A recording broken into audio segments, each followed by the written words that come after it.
je suis Magali, je suis maman d'un petit Calou qui est atteint d'un déficit en gluten. Je suis également présidente de l'association de cette maladie qui a vu le jour en 2017. Alors, je m'appelle Christelle et je suis atteinte d'un syndrome de Meige, c'est-à-dire blépharospasme et dystonie oromandibulaire. En fait, j'avais un nom sur ma maladie, mais je ne savais absolument pas tout ce que ça allait pouvoir engendrer par la suite. Et c'est là que j'ai vu une vidéo en tapant blépharospasme sur YouTube d'Ewan Life. Bonjour, je suis Marianne Lucas, et je vis avec une maladie chronique qui s'appelle le blépharospasme. C'est une maladie neurologique non dégénérative. Là, je me suis dit quand même, oui, en fait, on était bien malade, mais pour le coup, t'es pas folle, parce qu'on ne m'avait absolument pas donné toutes les caractéristiques, comment ça allait impacter ma vie, en fait. Mais s'il n'y avait pas eu cette vidéo déclencheur, en fait, qui a eu un effet déclic chez moi, je pense que j'aurais pas eu contacté ni Amadis. Après, j'ai contacté Alliance Maladies Rares. Enfin voilà, et puis je me suis renseignée sur plein de choses. Mais briser l'isolement de la maladie rare, c'est la mission que s'est donnée l'association Ewan Life et ses bénévoles. Par la réalisation de témoignages vidéo et de web-séries avec des professionnels, des familles, des patients, des associations de patients, afin qu'ils partagent leur expérience pour mieux vivre avec la maladie rare et le handicap induit.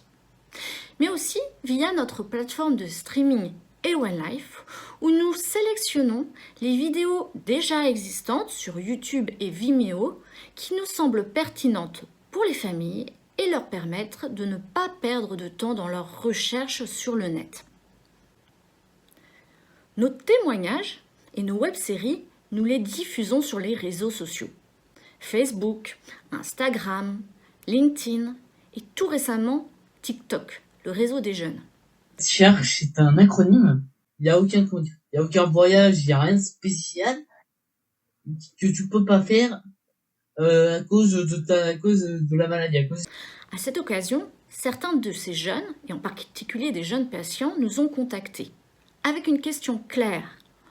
Pourquoi le Covid avait réussi à amener un vaccin en à peine 1 an, alors que leur traitement sur les maladies rares peinait à sortir, voire ne sortait pas du tout? Avec l'aide de chercheurs, de psychologues, de personnel médico-soignant, de la Fondation Maladies Rares, notre bénévole Héloïse Boulet, ingénieure en biotechnologie et chimie, a réalisé pour ces jeunes une web-série didactique qui explique les rouages, la complexité et les tenants et aboutissants de la recherche dans les maladies rares.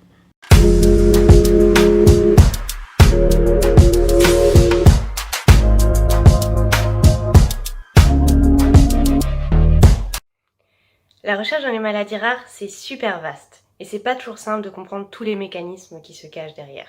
D'abord, il faut comprendre l'origine de la maladie, puis ensuite expliquer ce qui ne fonctionne pas bien dans les cellules, ensuite chercher un traitement ou un médicament, puis le faire valider pour ensuite te soigner.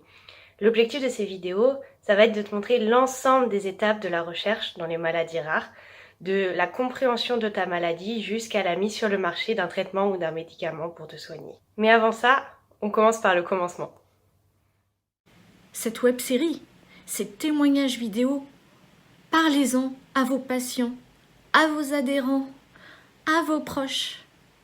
Vous avez votre rôle à jouer, car c'est ensemble que nous briserons l'isolement de la maladie rare.